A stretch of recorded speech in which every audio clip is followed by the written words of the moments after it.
آخری رکوع ہے، یعنی 9واں رکوع ہے، سورۃ الاحزاب کا 9واں رکوع ہے۔ اور اس سورہ مبارکہ میں اہل کتاب کا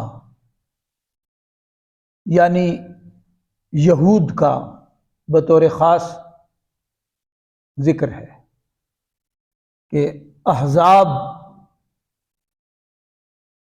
اس میں جو بنیادی کردار ہے لشکروں کو تیار کرنے میں اور لشکر کشی کرنے میں، وہ یہود کا کردار ہے۔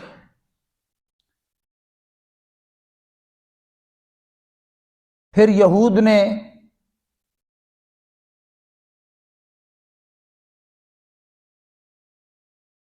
سب سے زیادہ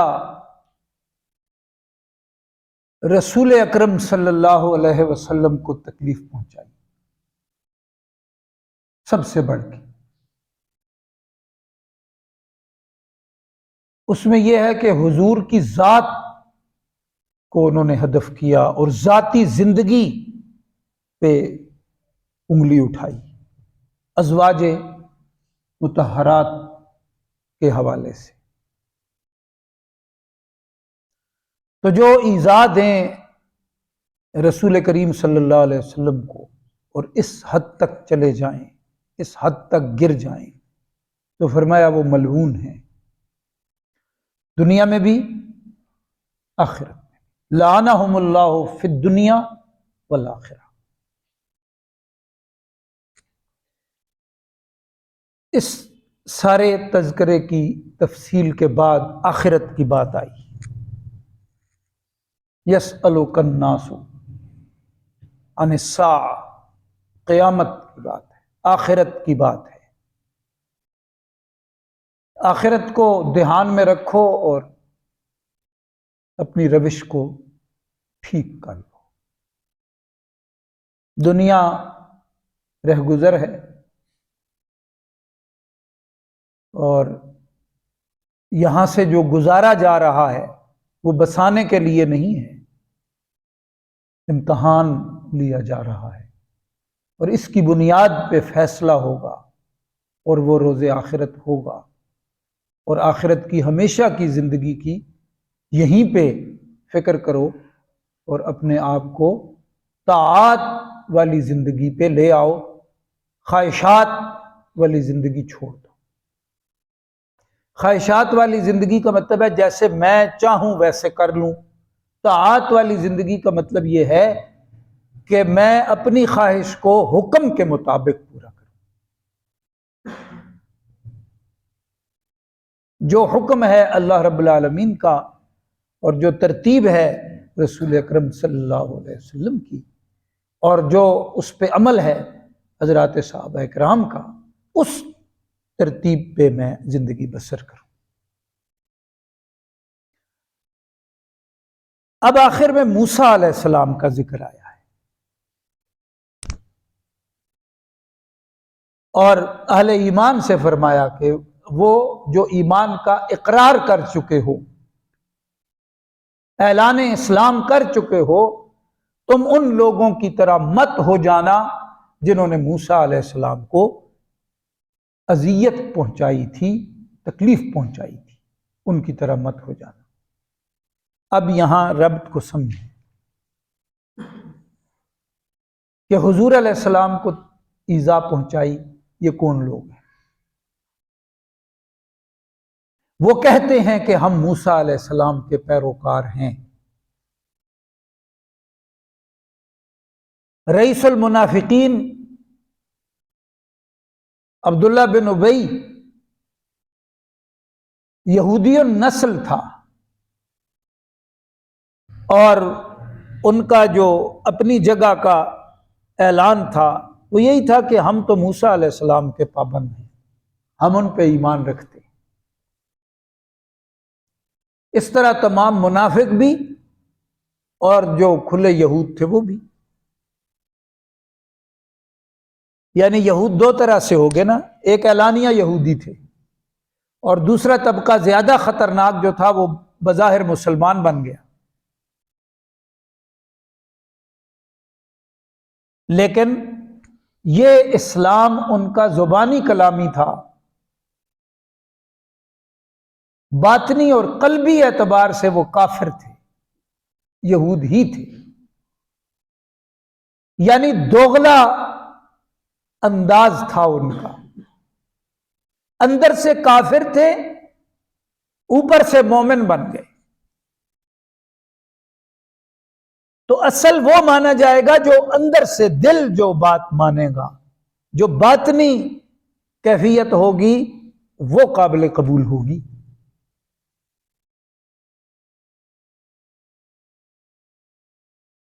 تو اب یہ کہہ رہے ہیں ہم تو موسیٰ علیہ السلام کے پابند ہیں،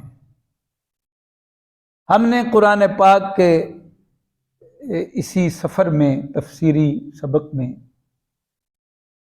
کئی مرتبہ پڑھا ہے کہ وہ آپس میں بیٹھتے تھے تو کہتے تھے کہ ہم موسیٰ علیہ السلام کے پابند ہیں، اور کبھی وہ برملا بھی کہہ دیتے تھے کہ ہم شریعت موسوی کے ماننے والے ہیں، موسیٰ علیہ السلام کو ماننے والے ہیں، اور ہمیں انہوں نے پابند کیا تھا کہ تم اسی پہ ہر حال میں پابند رہنا۔ تو گویا کہ ہمارا ایک عہد ہے، پیمان ہے، ہم اس پہ کاربند ہیں اور پابند ہیں۔ اب قرآن کریم ان کے اس دعوے کی کلی کھولتا ہے کہ انہوں نے جس طرح رسول کریم صلی اللہ علیہ وسلم کو ایذا پہنچائی ہے، موسیٰ علیہ السلام کو بھی انہوں نے، یعنی یہ وہی ذہنیت ہے، نہ صرف جسمانی نسب وہ ہے، روحانی طور پہ بھی یہ وہی ہے۔ موسیٰ علیہ السلام کو بھی انہوں نے اذیت پہنچائی تھی، اور اب رسول کریم صلی اللہ علیہ وسلم کو اذیت پہنچانے والے بھی یہی ہیں۔ مفسرین کرام فرماتے ہیں کہ آذوا موسیٰ، اس میں وسعت ہے، جب بھی ان سے ہو پڑا انہوں نے موسیٰ علیہ السلام کو تکلیف ہی پہنچائی۔ ان بدبختوں کی طرف سے اور ان سوختہ نصیبوں کی طرف سے موسیٰ علیہ السلام کو کبھی کوئی راحت نصیب نہیں ہوئی تھی۔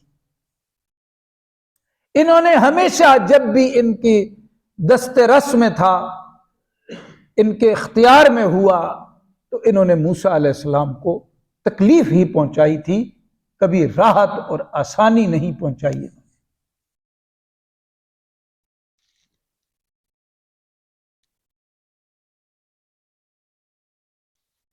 ربط کے حوالے سے بعض مفسرین کرام نے فرمایا ہے کہ جس طرح حضور کے گھرانے پہ، گویا کہ حضور کی ذات پہ یہودیوں نے، منافقوں نے حملہ کیا تھا، اسی طرح انہوں نے حضرت موسیٰ علیہ السلام پہ بھی ان کی ذات پہ حملہ کیا تھا۔ تو اور اس میں دو واقعات نقل کیے گئے ہیں بطور خاص۔ ایک یہ کہ انہوں نے حضرت ہارون علیہ السلام کہیں تشریف لے گئے تھے، موجود نہیں تھے، میں اس تفصیل میں تو نہیں جاتا، لیکن یہ میں ربط کی بات کر رہا ہوں۔ اس رکوع میں کچھ مقامات ہیں جو بہت سمجھنے کے ہیں، جیسے انا عرضنا الامانۃ، اور جیسے یہ مقام ان کی طرح نہ ہو جاؤ جنہوں نے موسیٰ علیہ السلام کو تکلیف پہنچائی۔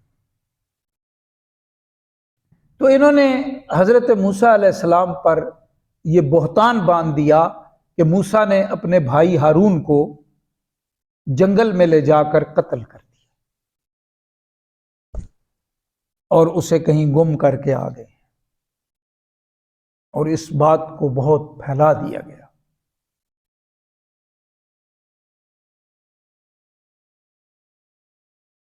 تو فبرأہ اللہ مما قالوا، جو انہوں نے کہا تھا اس سے اللہ رب العالمین نے بری کر دیا موسیٰ علیہ السلام۔ ظاہر ہے ہارون علیہ السلام آ گئے، مسئلہ حل ہو گیا۔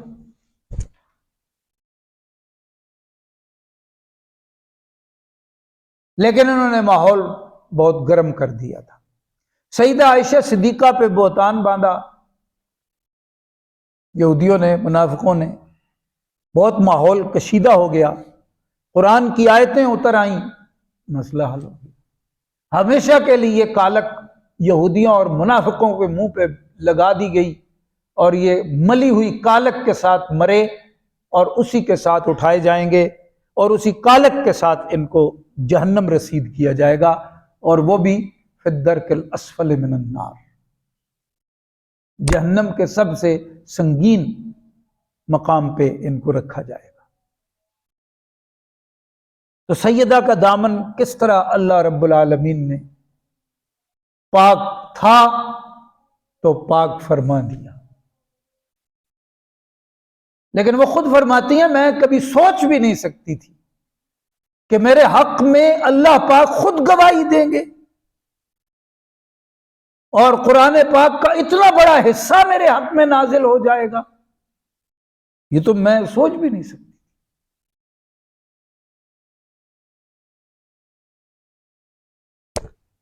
حضرت موسیٰ علیہ السلام کے بارے میں انہوں نے اب اتنی معتبر ہستی کہ اللہ پاک خود فرماتے ہیں وَقَانَ عِندَ اللَّهِ وَجِيهًا، بہت وجیح تھے اللہ کے ہاں، بہت معزز اور برتر، بہت بزرگی والے، شرافت والے، وقار والے، مقام والے، حیثیت والے تھے۔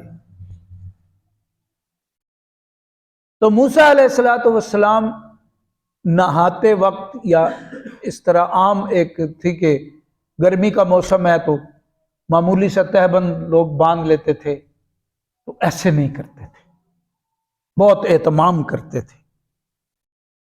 یعنی حالت یہ تھی کہ ان کے بدن کو کسی نے دیکھا نہیں تھا، تو یہ حیا تھی ان کی کہ عام لوگوں کے سامنے میرا بدن نہ کھلے، جبکہ وہاں کے ماحول میں یہ عام بات تھی۔ تو انہوں نے کہا کہ یہ عذر ہے، ان کا بدن درست نہیں ہے، اس لیے یہ چھپاتے ہیں، یہ بات پھیلا دی۔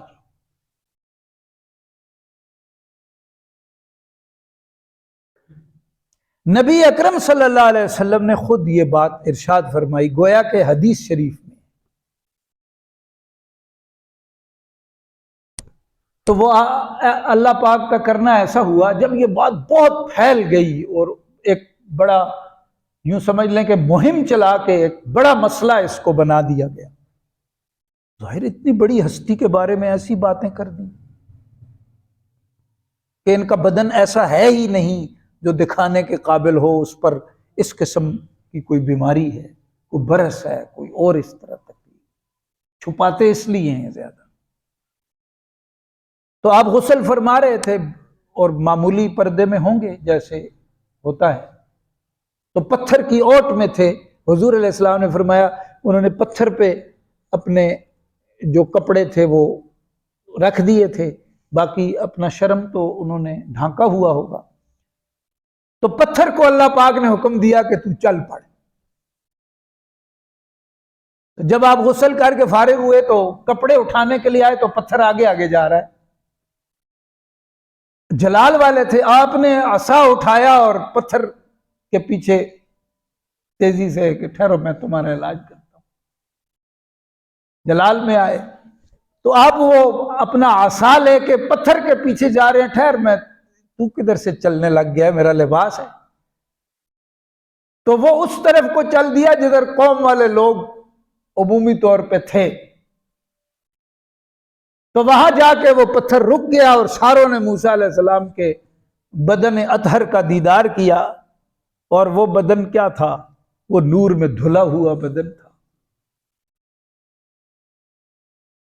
اس سے تو وہ نکھار ظاہر ہو رہا تھا جو ان کے تصور میں بھی نہیں تھا کہ اتنا بھی پر نور بدن کسی کا ہو سکتا ہے۔ ظاہر ہے جلیل القدر پیغمبر، اولو العزم پیغمبر، اور تھے بھی بڑے قداور۔ تو فرمایا فَبَرَّأَهُ اللَّهُ مِمَّا قَالُوا، وَكَانَ عِندَ اللَّهِ وَجِيهًا، وہ بڑے وجی تھے، اللہ کے ہاں بھی وجی تھے، یعنی باطنی اعتبار سے بھی اور ظاہری اعتبار سے بھی ان کا بدن بے عیب تھا، بلکہ بڑی وجاہت اللہ رب العالمین کے ہاں سے انہیں عطا ہوئی تھی۔